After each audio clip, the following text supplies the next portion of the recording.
ఎదుటి వారిని మరదాలో తెచ్చుకోవాలి. ముందు ఆ చికెన్ వాళ్ళకి ఫోన్ చేసి చికెన్ వద్దని చెప్పి చూసుకోవాలి. కోమలి ఇంటి కూరగాయలు తీసుకొచ్చో ఇది ఎవరికి ఏంటి ఎవరికి మన ఇంటి వాళ్ళకే. అమ్మ కోమలి నీకు తెలియదు, మన ఇంట్లో మగాళ్ళు అసలు కూరగాయలే మొట్టరు. మీరు ఏం కంగారు పడకుండా అత్తమ్మ, వీటిని నేను ముందు ఉడికించి శనగపిండిలో కలిపి చికెన్ ముక్కలా తయారు చేస్తాను.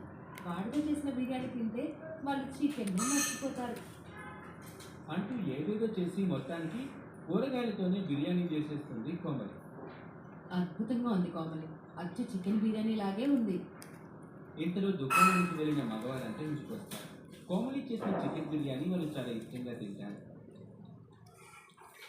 దీంతో కోమలి రోజు బయట బజార్కి వెళ్ళి తాజా కూరగాయలు తీసుకొస్తూ రకరకాల వంటల్ని కూరగాయలతోని నాన్ వెజ్ స్టైల్లో చేసి ఇంట్లో వాళ్ళందరికీ పెడుతూ ఉంటుంది. ఏ మాట కామాట చెప్పుకోవాలి కోమలి, నువ్వు మా అమ్మ వదిన కంటే చాలా బాగా వంట చేస్తున్నావు. కోమలి, నువ్వు బాగా వంట చేయడమే కాదు, నీ చేతి మీద ఆనందం ఈ మధ్య తిన్న వెంటనే భోజనం త్వరగా అరిగిపోతుంది తెలుసా. అవును కోమలి, నాకు కూడా ఇంతకుముందు గ్యాస్ట్రిక్ పెయిన్ ఉండేది, అది ఇప్పుడు పూర్తిగా తగ్గిపోయింది. మరి ఏమనుకుంటున్నారు కోమలిగా మధ్యాహ్నం మనందరం ఇష్టంగా భోజనం చేయాలని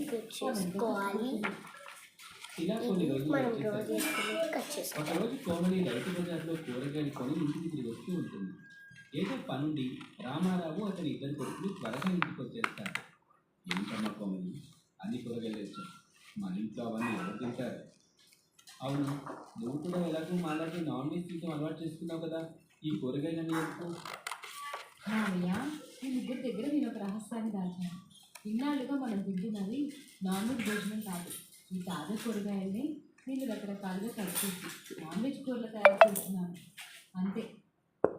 ఎందుకమ్మా అలా చేస్తున్నావు? కడుపు నిండా తింటే ఏంటి?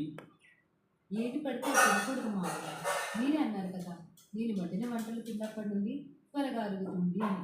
బావగారు మీరు కూడా చెప్పారు కదా గ్యాస్ట్రిక్ పెయిన్ తగ్గింది అని. ఇవన్నీ తాజా కాయగూరలు, వీటికి తినడం వల్లే మీకు ఇలా జరిగింది. మీరు గమనించినట్లయితే మీరు ఈ కాయగూరలు తిన్నప్పటి నుండి ఇంకా ఎక్కువసేపు దుకాణంలో పనిచేయగలుగుతారు.